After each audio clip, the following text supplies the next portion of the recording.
नमस्ते दोस्तों, मेरा नाम है हर्षित और आप लोग देख रहे हैं MPPSC स्टडीज़। अक्सर क्या होता है दोस्तों, प्रारंभिक परीक्षा में हम कुछ क्वेश्चन 1-2 मार्क्स से ही छूट जाते हैं और वो बनते हुए रहते पर कंफ्यूजन की वजह से गलत हो जाते हैं। तो आज हम क्या करेंगे, कुछ ऐसे ही क्वेश्चन जो गलत होते हैं अक्सर, उन्हें हम ट्रिक्स के माध्यम से समझने का प्रयास कर रहे हैं। तो हम आज एक पहली ट्रिक मैं आपके सामने रख रहा हूँ। तो आप देखिएगा कि महाद्वीपों से गुजरने वाली प्रमुख अक्षांश रेखाएं कौन कौन सी होती हैं, ये अधिकतर कन्फ्यूज़न का विषय रहता है।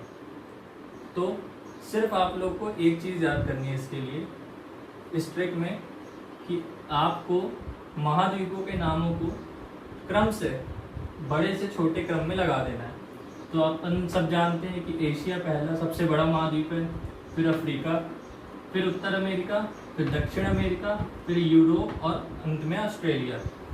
अब इसके बाद हमें ट्रिक के लिए क्या करना है कि हमें इन सब के सामने सिर्फ ये कुछ शब्द लिखने हैं। शब्द क्या है? आम, कवि, आम आम आम, कवि कवि, और ये कवि को लास्ट वाले को हमें तोड़ के लिखना है। जैसे यहाँ पर लिखा, यहाँ पर पूरे पूरे लिखना है और यहाँ तोड़ के लिखना है। अब इन शब्दों का मतलब क्या है?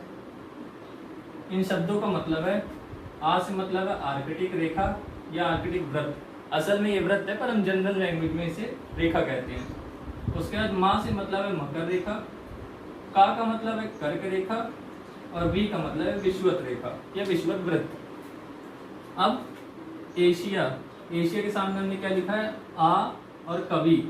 तो आ का मतलब है आर्कटिक वृत्त, एशिया से मतलब आर्कटिक वृत्त गुजरता है। उसके बाद का से मतलब है कर्क रेखा और वी से मतलब है विषुवत रेखा। कर्क रेखा हम सब जानते हैं भारत से गुजरती है।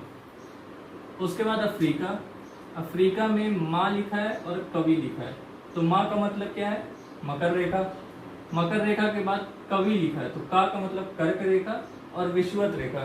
तो अपने अफ्रीका से एक सिंगल ऐसा महाद्वीप है जहाँ से तीनों रेखाएं गुजरती हैं, जो मेन तीनों रेखाएं वो गुजरती हैं। उसके बाद हम देखें उत्तर अमेरिका को। उत्तर अमेरिका के सामने क्या लिखा है? आ और का। तो आ से सिर्फ आर्कटिक वृत्त जो लगभग अपना ये कनाडा वाला क्षेत्र वहाँ से निकलता है, और फिर का से कर्क रेखा जो मैक्सिको के लगभग से निकलती है। उसके बाद हम देखें दक्षिण अमेरिका। दक्षिण अमेरिका के सामने लिखा है मा और वी, तो मतलब मकर रेखा और विषुवत रेखा।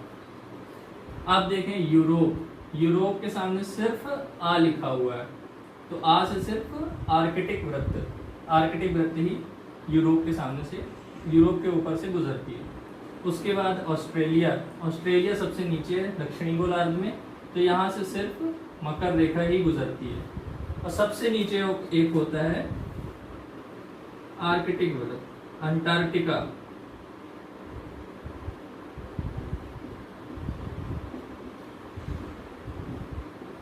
यहाँ से सिर्फ अंटार्कटिक वृत्त ही गुजरता है। तो आप लोगों ने देखा कितनी सरलता से ये सारी चीजें कवर हो गई। हमें कुछ याद नहीं करना पड़ा, सिर्फ हमें इनका क्रम याद करना, वो यूजुअली हमें मालूम होता है। तो एक बार और हम रिवाइज कर लेते हैं कि एशिया से कौन कौन सी गुजरती है? आर्कटिक वृत्त, कर्क वृत्त और विषुवत रेखा। अफ्रीका से गुजरती है मकर रेखा, कर्क वृत्त और विषुवत रेखा। उत्तर अमेरिका से गुजरती है आर्कटिक वृत्त और कर्क रेखा। दक्षिण अमेरिका से गुजरती है मकर रेखा और विषुवत रेखा। यूरोप से गुजरती है सिर्फ आर्कटिक, और ऑस्ट्रेलिया से गुजरती है सिर्फ मकर। तो आप लोग इसे नोट कर लें, और हम अगला ही वीडियो में और भी कुछ ऐसी इंटरेस्टिंग ट्रिक्स के साथ आएंगे। थैंक यू दोस्तों। जय हिंद, जय भारत।